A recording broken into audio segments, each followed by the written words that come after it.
Hey guys, my name is Matumio, and welcome to another episode of Sunday Mailbox. This is a video series where you, the viewer, can submit your gaming or Battlefield-related questions, and then I will give my humble opinion on them. To get the formalities out of the way real quick, if you would like to submit your own question that could be featured in an upcoming episode, you can do so by leaving a comment down below, or by sending me a Facebook and Twitter message. The first question for today comes from Chris, and it is, have you ever tried your hand at the Defuse game mode in Battlefield 4, and if so, what is your assessment? Is this a game mode that will stand the test of time?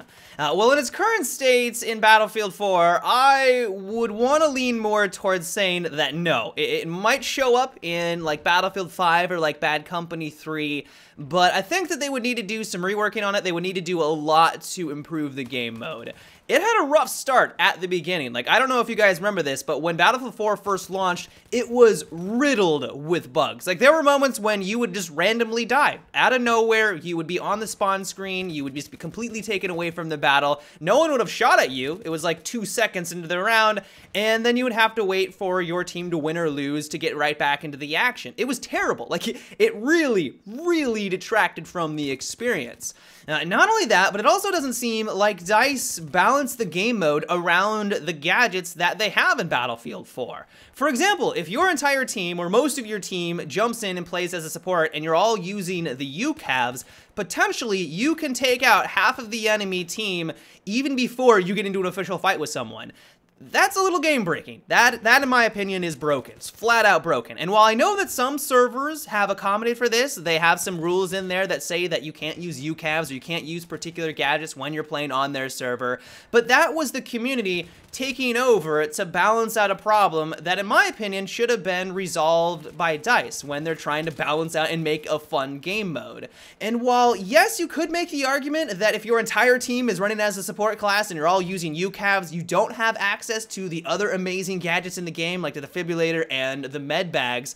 If you're able to take out just even one person with this combo or two people with this combo, that is a huge leg up on the competition, and you're way closer to winning that round because there aren't spawns in Defuse. Like, if you're able to kill a person without even getting into a firefight with no risk to you, that is just a ridiculous advantage in your favor. And so overall, just from a balance perspective and from all of the gadgets in the game, from claymores, the UCAV, you know, just these silly things in the game that for a normal game mode like Conquest and Rush where you have spawns, it doesn't make that large of an issue. Sure, it's annoying when you die to these things, but it's not game breaking. And something like Defuse, where one death could mean the difference between your team winning and losing, it sucks to have those balancing issues. And so while I think there's still a lot of potential for this game mode in a future Battlefield title, or even in Battlefield 4 if they wanted to balance it out and try to improve the game mode, I think they would need to approach it from a different mindset. They would need to go in and balance out all of the different gadgets for the mode, or restrict certain gadgets for the mode so that we don't have these problems.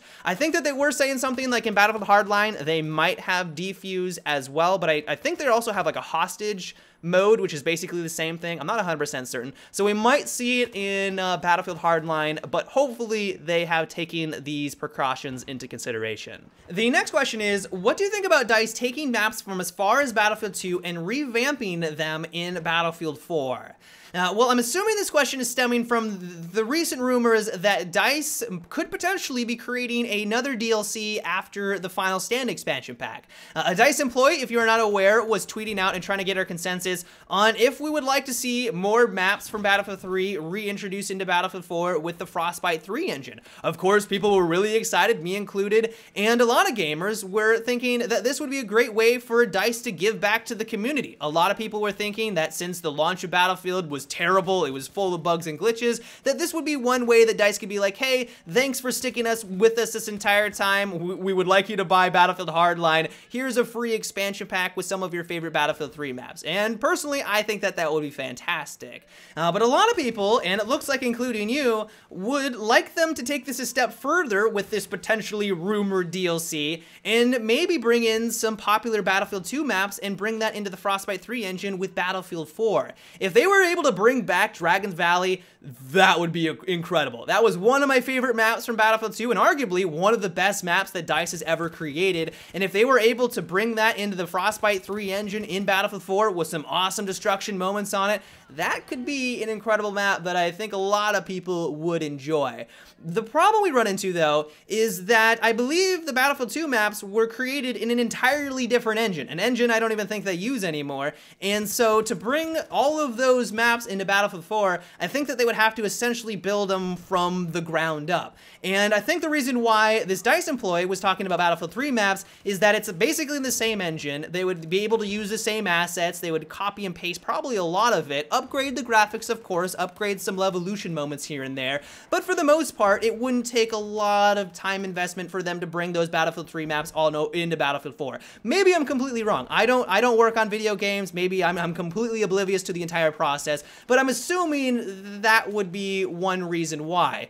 EA doesn't strike me to be a publisher that's going to spend a lot of money on a free DLC, even if it's happening. Like, we don't even know if this DLC is even in the pipeline by any means, but if they were going to create something, they're probably not going to spend a lot of time and effort or a lot of money to give the developers to create maps from the ground up, which I think is what would be the case if they did create a Battlefield 2 map. I think that would be the process that they would have to go through. And so that's the reason why I believe that the DICE employee was tweeting out Battlefield 3 maps. I'll cross my fingers because, you know, that would be amazing to have Dragon Valley. I know that another one was Oil Fields. People love that map as well. But I would not expect it even if we do get a free DLC. The next question comes from TJ, and it is, what do you think if Activision reimagined Call of Duty 4 for the PlayStation 4, Xbox One, and PC? This would be amazing. You may have noticed in the last couple of Sunday mailboxes, I've had some COD 4 gameplay in the background, not just because some of the topics have been COD related in previous Sunday mailboxes, but also just because I love this game. Like, this was the first-person shooter that I got involved with the Call of Duty franchise. I think that speaks true for a lot of gamers out there, or a lot of COD players, because Call of Duty 4 was a masterpiece. Like, they did so many things right, and while, of course, it does have its problems, there is the Martyrdom perk and Last Stand, and those always get frustrating and annoying when you get killed by them. I don't even care if it's in Call of Duty 4. The overall package is phenomenal. And while I would not expect this to happen in like a year or anything like that, I could definitely see this occurring in a couple of years. I think maybe 3 years from now for their 10-year anniversary. We already have examples of companies doing this, such as the Halo franchise with the Master Chief Collection, and I cannot wait for even that. Like, I'm even contemplating buying an Xbox One so I can play on all of the amazing Halo 2 maps and things like that. Like, I'm even contemplating buying an Xbox One, and if Activision, seriously, if Activision made a revamped version of Call of Duty 4, I would definitely buy that. You can still play on all of the maps, like you can still play on all of the favorites. There are still a couple running if you're playing on PC, and surprisingly, you don't run into any hackers. Like, I was very surprised when I jumped into a lobby a couple of months ago, thinking that it was just going to be a mess full of hackers everywhere. But surprisingly, it was quite clean. Like, every once in a while, sure, you come across some douchebag who's messing around, but the overall community was fantastic. The problem with it right now is that there's all of these great maps that no one plays on anymore because there just isn't the player base to back it up. You know, you have like Overgrown, there was the office building in one of the expansion packs. So there's all these amazing maps that I would love to play on in Call of Duty 4, but I can't because it just simply doesn't have the player base and everyone's playing on Crossfire, for example.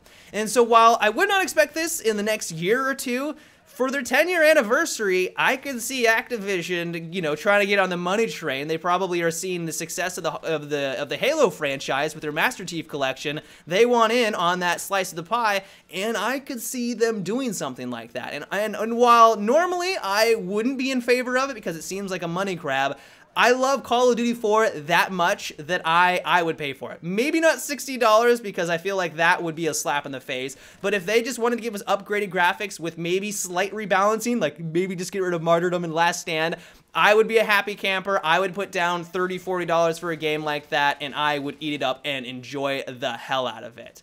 The next question for the day comes from Simon, and it is, would you like to see DICE remove the auto AA from Battlefield 4, aka the AA that's in your base?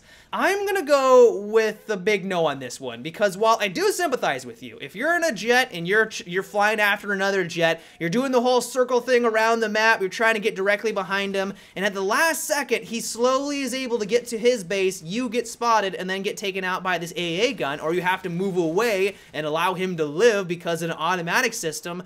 That sucks. Like, getting killed by an automatic anything in any video game, it doesn't make for the best experience. The thing about it, though, is that this system, in my opinion, is far superior than what it was all the way back in Battlefield 3. Because back in Battlefield 3, if you guys remember, it was a turret that you could man. Like, if you were in your base and you were getting bombarded by or camped by enemy jets and things like that, you could run on over, and if they flew by, you could take them out really quickly. The problem with that, though, is that no one manned that AA gun. Like, once in a blue moon, you may have a teammate that just wants to sit in their base their entire time, and they might get a couple kills here and there, but no one's gonna consistently sit in that gun the entire round, protecting your airfield, protecting your base, because it's boring as hell. Like, no one's gonna want to sit around for 5 minutes waiting for an enemy jet to fly on over, or maybe fly on over, to secure one kill in, you know, a 10-minute round. Like, that doesn't sound fun at all.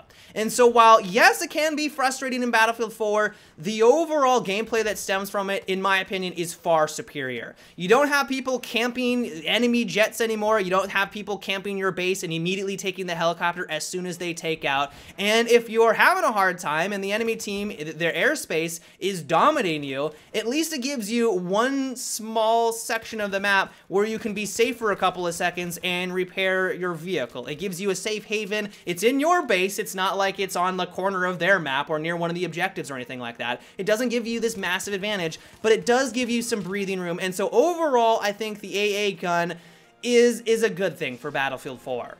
But that's about it for today's Sunday Mailbox, guys. I hope you enjoyed. Once again, if you would like to submit your own question that can be featured in an upcoming episode, you can do so by leaving a comment down below or by sending me a Facebook and Twitter message. But until tomorrow, guys, have a good one and take it easy.